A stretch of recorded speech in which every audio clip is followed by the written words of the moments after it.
प्रिय भक्तों, जैसा कि आप सभी लोग जानते हैं कि आज कहीं भी अगर जब सुशासन चलता हो, अच्छा शासन कोई करता हो, तो कहते हैं इसका राज्य तो राम राज्य जैसा चलता है। लोग राम राज्य की मिसाल दिया करते हैं, लेकिन मेरे भाई बहन, राम का राज्य भी मिसाल देने के लायक था। राम अपनी प्रजा को हमेशा पुत्रवत समझते थे, और प्रजा ही नहीं, उनके राज्य में जितने जीव जंतु थे भगवान राम के राज्य में, उन्हें भी उतना ही स्नेह था जितना वो स्नेह अपने भाइयों से करते थे। राम के राज्य में किसी को न्याय के लिए भटकना नहीं पड़ता था। इसके लिए एक प्रसंग आता है नीति सार में, 336 पेज पर यह प्रसंग मिलता है, और वाल्मीकि रामायण में भी यह प्रसंग वर्णित है। भगवान राम के राज्य में लोग न्याय के लिए रोजाना आते थे। जब भगवान राम जब जो न्यायशाला थी उसमें सब व्यक्ति को न्याय देने के बाद फिर बाहर एक बार देखने का आदेश देते थे, देख लो जाकर के कोई ऐसा व्यक्ति तो नहीं है जिसे अन्याय ना मिला हो। एक दिन का वाक्य है, भगवान राम ने लक्ष्मण से कहा, लक्ष्मण द्वार पर देख करके आओ, कोई ऐसा व्यक्ति तो नहीं है जो न्याय से वंचित रह गया हो। लक्ष्मण गए, द्वार पर देखा कोई नहीं था, लेकिन एक कुत्ता बैठा हुआ था। लक्ष्मण पहुंच के बोले, भैया कोई नहीं है न्याय के लिए, आपने सबको न्याय उचित न्याय दे करके विदा कर दिया है। लेकिन राम का दिल अंदर से कुलमुला रहा था, अंदर बेचैनी सी हो रही थी, लग रहा था आज मैंने किसी को न्याय से वंचित रख दिया है। उसी समय भगवान राम ने फिर आदेश दिया, बोले लक्ष्मण एक बार फिर जाके देखो, क्योंकि मेरी अंतरात्मा मेरे से झकझोर रही है, मुझसे कह रही है कि राम तूने अभी तक न्याय नहीं दिया है, शायद कोई आज वंचित रह गया है। लक्ष्मण बोले, भैया मैंने अच्छी तरीके से देखा कोई है ही नहीं। बोले, भैया मेरी आत्मा नहीं मान रही, आप एक बार फिर चले जाओ मेरे कहने से। लक्ष्मण गए, लक्ष्मण ने फिर देखा आसपास, बोले ये कुत्ता, हम 3 बार आ चुके, कुत्ता यहीं पर बैठा हुआ था। जा करके राम से कहा, प्रभु और तो कोई नहीं, कुत्ता है।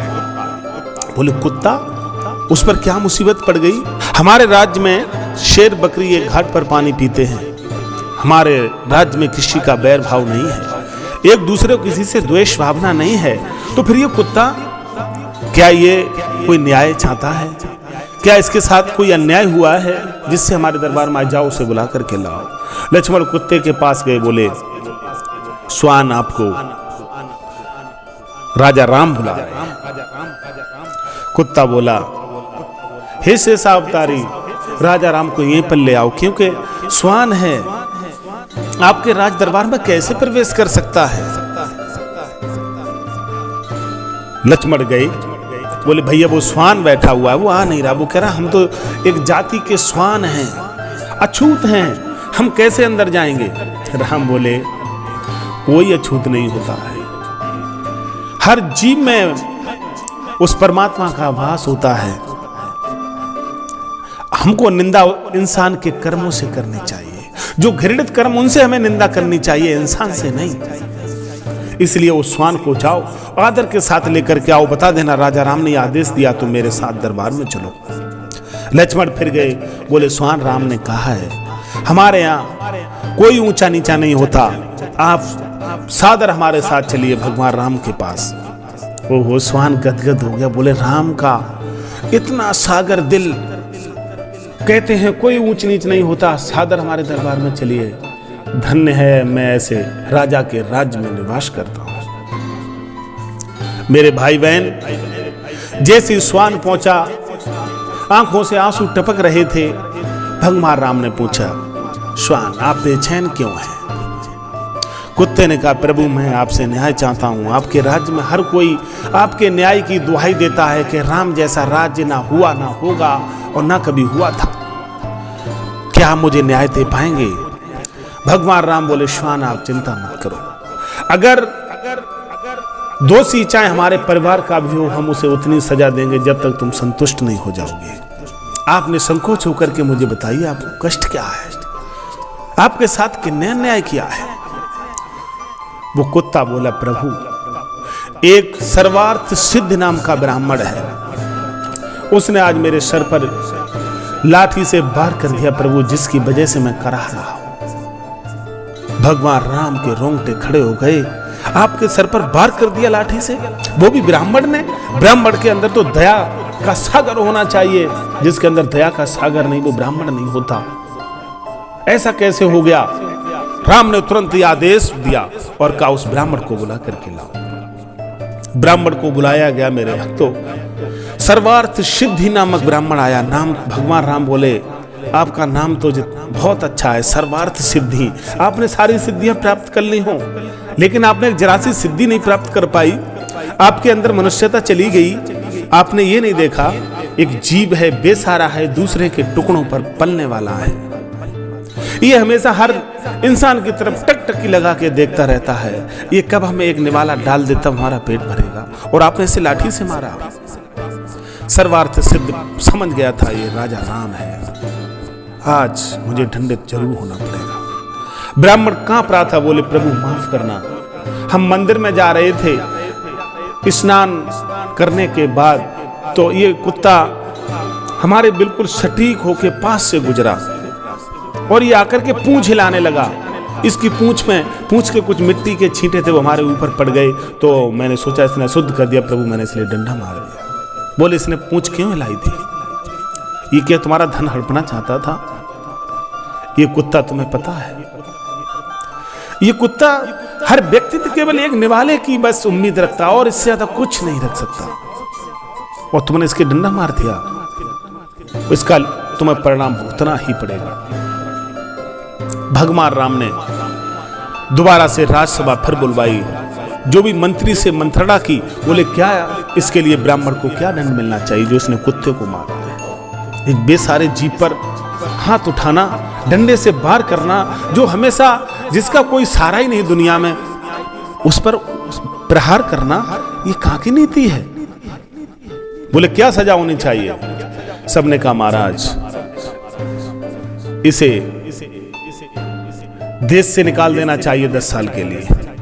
किसी ने कहा इससे ब्राह्मण की पदवी ले लेनी चाहिए।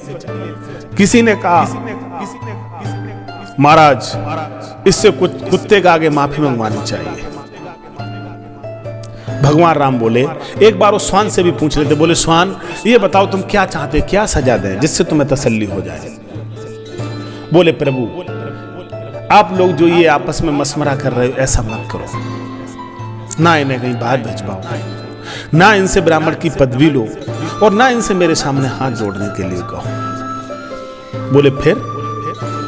बोले प्रभु इन्हें ऐसा करो, एक मठ है यहाँ पर, बहुत सुंदर मठ है, और उस मठ का इन्हें मठाधीश्वर बना दीजिए।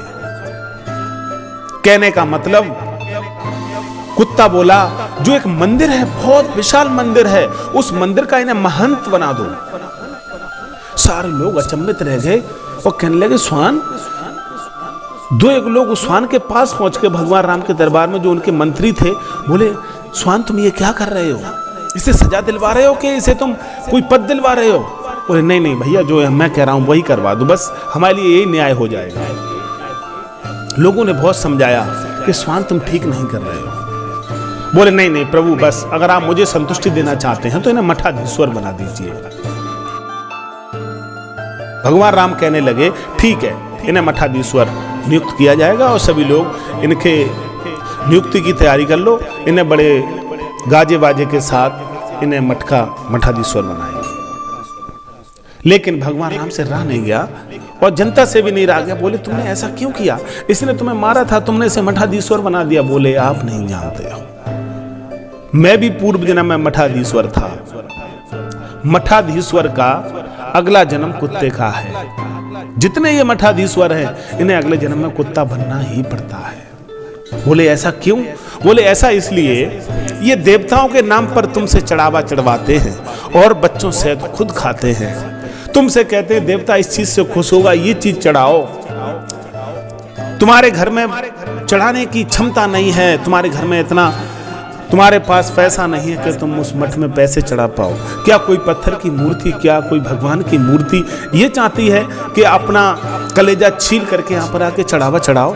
कदापि नहीं चाहती। लेकिन ये मठाधीश्वर उस मूर्ति को माध्यम बना करके जो परेशान पीड़ित लोग होते हैं उन पर दबाव दे दे करके ऐसे भोज्य पदार्थ चढ़वाते हैं, बहुमूल्य पदार्थ चढ़वाते हैं, उनका बाद में खुद भक्षण करते हैं, खुद खाते हैं बच्चों से। इसलिए ना कुत्ते का जन्म मिलता है। इसलिए मेरे भाई बहन, ये कहानी एक सीख और देती है। ये कहानी कहती है कि किसी भी व्यक्ति से, किसी भी मूर्ति के नाम से कोई चढ़ावा न मांगे, क्योंकि मूर्ति कुछ नहीं खा सकती। अगर आप किसी की मदद ही करना चाहते हो तो उसके साथ वो करिए जिससे उसकी आत्मा को तसल्ली मिले। और राम राज्य की बात करता हूं मैं, जो आज राम पर लांछन लगाते हैं, कहते राम ऐसा था, राम वैसा था, तो जरा कान खोलकर सुन लो। राम पर लांछन लगाने वाले, जिनको ना सबरी से कोई द्वेष था, जिनको ना कोई कुत्ते से द्वेष था, जो सबरी के झूठे बेर खा सकता है, उसके राज्य में छुआछूत कहां हो सकती है। राम के राज्य में भाइयों बहनों छुआछूत नहीं थी, और राम इस चीज को बिल्कुल नहीं मानते थे। चाहे सारी दुनिया मानती हो, लेकिन राम अपने राज्य में छुआछूत नाम की चीज नहीं मानते थे। राम के मित्र भील थे। राम के मित्र वो लोग थे जो जंगल में रहते थे। आज भी तमाम ऐसे वनवासी लोग जिनके हाथ का आप खाना छुआ हुआ पसंद नहीं करते, लेकिन राम उनके साथ बैठ बैठ करके खाते थे। क्या आपने सबरी के बारे में नहीं सुना? जो सबरी अपने मुंह से खा खा के बेर दे रही थी, वो कोई ब्राह्मण थी? नहीं थी। लेकिन राम के राज्य में राम केवल प्यार के भूखे थे, राम स्नेह के भूखे थे। राम ने कभी अपने राज्य में ये चीज नहीं कायम होने दी, छुआछूत की। हाँ, ये चीज मानते हैं।